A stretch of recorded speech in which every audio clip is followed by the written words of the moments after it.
guys and gals? Nary here from Drakewing Gaming, and sending me on Twitter, The Gaming Drag. Today I'm coming back at you with the Let's Play episode of Promises to Keep. So let's go ahead and jump right back into it, shall we? I'll save the Patreon stuff at the end of the video. Anyway, alarm chain, you were up, and let's go. Alrighty. As soon as Theo finishes, Hunter plucks the phone out of his paw and walks it over to Artemis. Come on, please?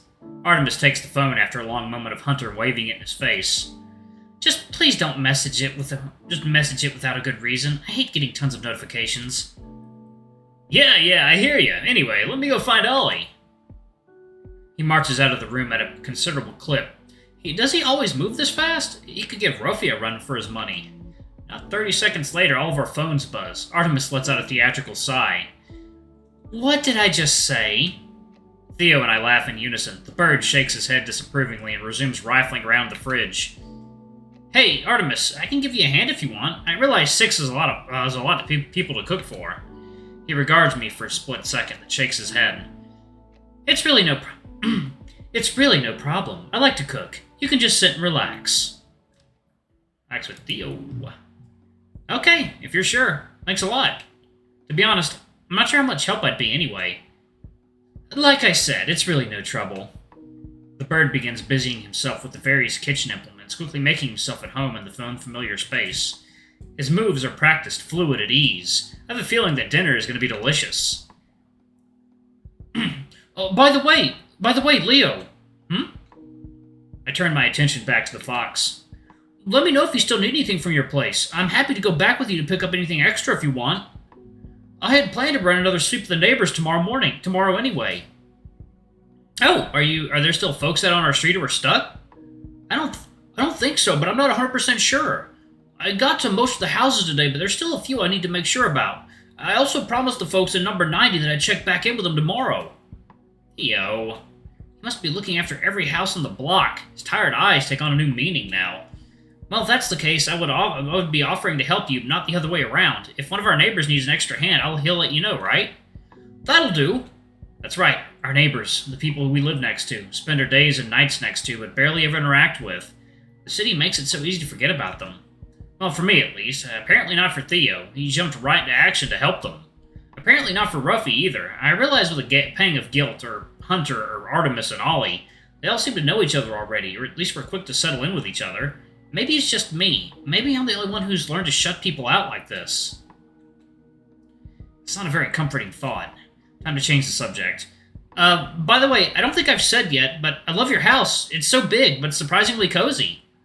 Theo finishes his swig of beer and nods graciously. Well, thank you very much. Like I said, though, this was my aunt's place first. She did most of the hard work.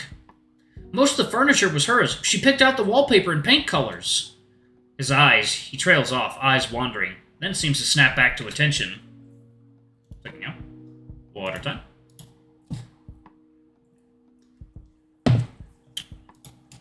Okay. Some of it is my doing, though. I've added some knickknacks and...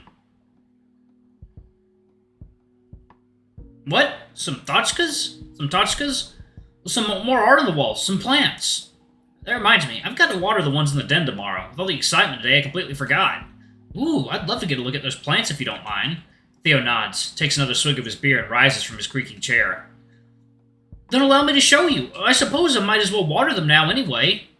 I suppose it wouldn't hurt for you to see where you'll be sleeping, too. Ooh, excuse me. Okay.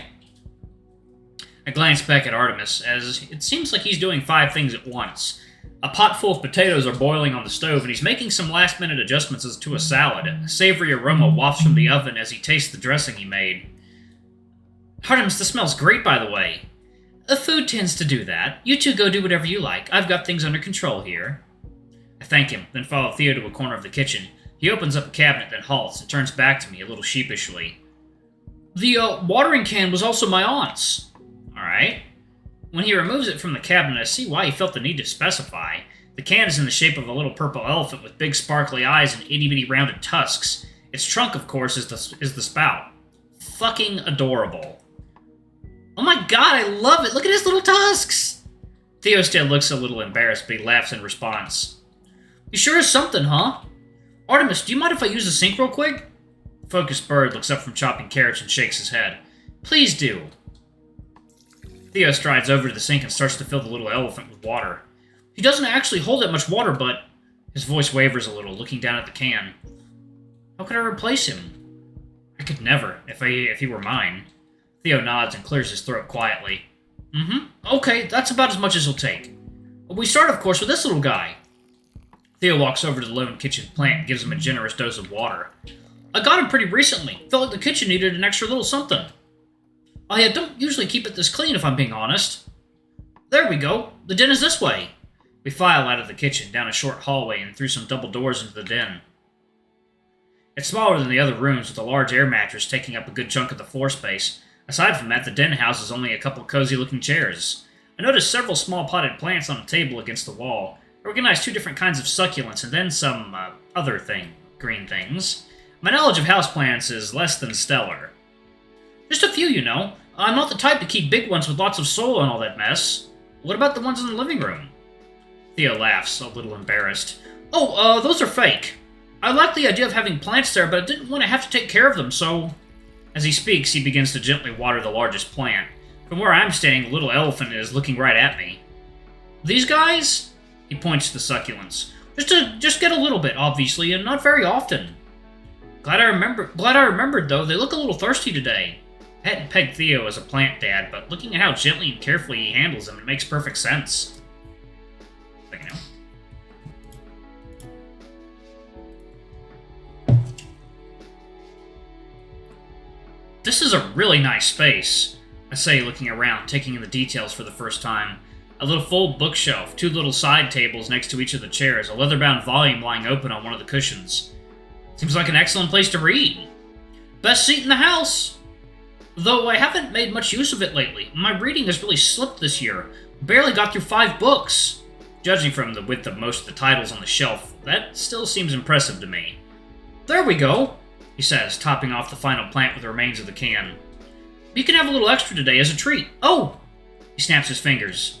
There's one more in my bedroom, too. If you want to see it, she also needs a bit of water today. Sure, lead the way. Theo leads me upstairs and down the hall to the master bedroom. Once we enter, he makes his way over to a medium-sized hanging plant suspended from the ceiling in one of the corners. There she is. Just give me a second. I'm going to fill this little guy up again. He taps the little elephant, then heads through a door into what must be a bathroom. I take a look around the room, a little sheepishly at first. It's okay, I tell myself. He clearly doesn't mind you being in here. Theo's room is neatish. It's probably the best word to describe it. The bed is made, but the blankets and pillows are a little crooked. The nearby desk is completely covered with papers and manila folders, but all efficiently stacked and organized. The walk-in closet doors are wide open, revealing a forest of similar-looking clothes. I definitely see 2 or 3 copies of the exact outfit he's wearing right now. It also makes sense for Theo, I note. When it comes to fashion, he's very copy-paste. Here we go. He emerges from the bathroom, full elephant in tow. Thanks for letting me give you a little impromptu tour. I'm proud of this house, and I like showing it off to people. I'm not surprised. It's a lovely place, really. Yes, he says simply. His eyes once again travel elsewhere. Yes, it is. The tone of his voice changes completely, deeper, more husky. He starts to water the hanging plant, gently moving its leaves aside for better access. You know, it really is my pleasure to get some use out of it, to see it full again. It's just been a while since... At that moment, water begins to pour out of the hanging pot onto the floor, and Theo lets out a yelp of surprise. Oh, fuck! Shit, I always overwater this one! Just give me a second. I race into the bathroom and grab a towel. As I return, I see Theo trying and failing to catch the downpour in his cupped paws. Here, I got it. I drop to the floor and start to mop up the spill. It's not that much, really, and the fluffy towel soaks it up nicely. Oh, I'm sorry, Leo. I'm such a klutz. It must be my advanced age. He laughs then, full and hearty, paw still dripping with water, and I can't help but join in. Like, you know, water time.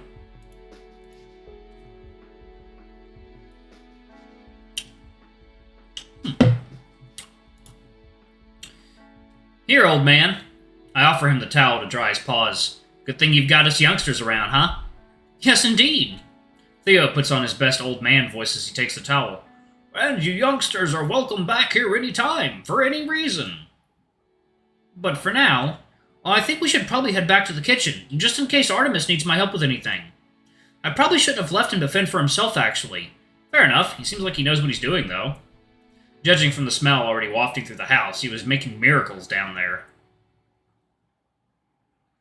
As I take one last look around the bedroom, my thoughts catch up with me. All of this was happening so fast. Less than 24 hours ago, I was on my way out of this place. I was excited to file onto a plane and leave this frozen city behind. Less than 24 hours ago, I was gearing up for another quiet night alone in my dusty apartment. Just me, my phone, and my endless roiling thoughts. And now, I have an open invitation to Theo's house, and Ruffy and I still have so much more to catch up on. I'm sure that dog will force me to accompany him for a walk when the weather clears up. Not that I'd mind, of course. It seemed almost surreal. And pulled back to reality once we reached the stairwell. As we descend past the myriad collection of photos, my curiosity gets the better of me. Hey, Theo? Is this you and your aunt? I point to the photo that caught my eye earlier. Theo's 17th birthday, 2005. Yes, me and Aunt MJ. Theo's voice turns wistful and his eyes in focus. She was always so good to me. My 17th was the best birthday I ever had. I watch him relive the day in his head. I'm assuming she bought you that car. That's a pretty sweet gift. Yep. I totaled it a few days after. His voice turns bitter without warning, and the mood sours at once. We hang in uncomfortable silence for only a moment before his eyes refocus, and he drags his mouth back into the now familiar Theo smile. But anyway, that was a long time ago. I won't bore you with old stories. Let's not keep Artemis waiting, huh? Oh, yeah. Theo, listen, Theo, I didn't mean to... He waves his paw to cut me off. No, don't apologize. You didn't do anything wrong. Come on, I'm sure we're needed in the kitchen. He turns around and strides purposefully down the stairs, and I hurry after him to catch up.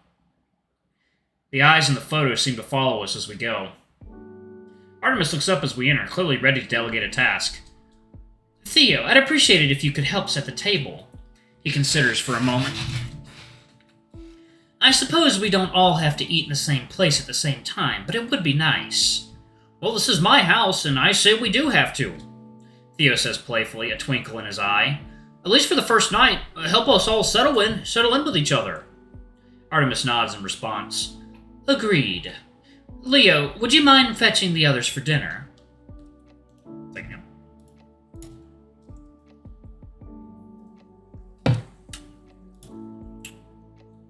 Sure. If you have trouble with Ollie, just come get me. I'll extract him from his room. He's probably built quite the nest already. Gotcha. I head up the stairs and towards Ollie's room. I find the door open and I peek in to see Ollie still fussing with cables. Still? It's been hours. Just how much stuff did he bring? I knock softly on the doorframe and the studious Dino jumps in surprise. Oh! Excuse me. Oh! Oh, Leo, it's you. Sorry, I was just rearranging some things here. Can I help you? You're fine. I didn't mean to startle you. Artemis is done making dinner and sent me to collect everybody. Oh, Artemis made dinner already? Ollie lets out a bark of laughter, high and clear. Just a few hours in the door and already taking over the kitchen. Isn't it a bit early to... He checks his phone and his eyebrows shoot up. Oh wow, I didn't realize it was so late already. I guess I've been fiddling around up here for a while. He looks around at the mess of electronics and wires and seems to remember his shyness. I'm sorry about the mess, and I know I made a scene earlier and made you and the others carry all my stuff, and demeanor totally changed. The apologies start pouring out of him. I hold up my paws to cut him off. Hey, whoa, it's okay. I didn't mind at all. I should be apologizing. I almost dropped that one box. No, it's my fault, really. I should have just carried it myself. We both laugh a bit awkwardly at our mutual apology standoff. Well, regardless of whose fault it is, I like what I've seen of your setup so far. Any chance you'd let me take a closer look once it's all properly assembled? Ollie brightens immediately. Absolutely! I should be done by tonight. That is, if you don't have plans already. Alright, y'all, I'm gonna go ahead and pause it right there. Thank you all so much for watching. Don't forget to like, comment, subscribe, ring that notification bell, and check out our Patreon if you can. It always helps. Alright, I love you all, and I'll see you all in the next video. Bye-bye!